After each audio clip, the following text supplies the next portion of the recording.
எங்களுக்கு அதை பத்திலாம் ஒன்றும் தெரியாது. அகில இந்திய காங்கிரஸ் கமிட்டி ஐவர் குழுவை நியமித்திருக்கிறது. அந்த ஐவர் குழு திமுகவோட பேச்சுவார்த்தை நடத்திருக்கு. இதுதான் தெரியும். யாரோ போய் சந்திக்கிறாங்க, போறாங்க, வராங்கன்னு அதை பத்தி தெரியாது.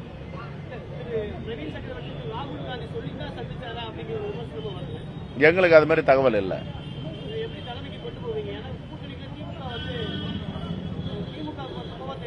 நாங்க பேச்சுவார்த்தை நடத்திட்டு இருக்காங்க, அதுதான் எங்களுக்கு தெரியும்.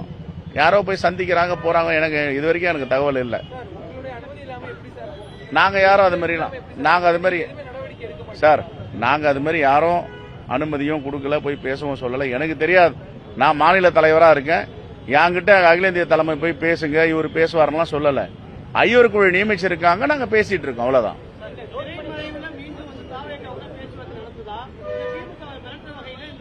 நாங்க நீங்க தேவையில்லாதலாம் அப்படிலாம் இந்த கேள்விக்கெல்லாம் பதில் சொல்ல முடியுமா? நாங்க ஏற்கனவே சொல்றோம், இந்தியா கூட்டணி வலிமையாக இருக்கிறது, ஒற்றுமையாக இருக்கிறது, பலமாக இருக்கிறது. இந்தியா கூட்டணி என்பது இரும்பு கோட்டை போன்றதுன்னு சொல்றோம். இதை எத்தனை முறை சொல்றது? உங்க சந்தேகத்தை சரி செய்யறது. பேச்சுவார்த்தையும் போய் நடத்திட்டு வந்திருக்கோம்.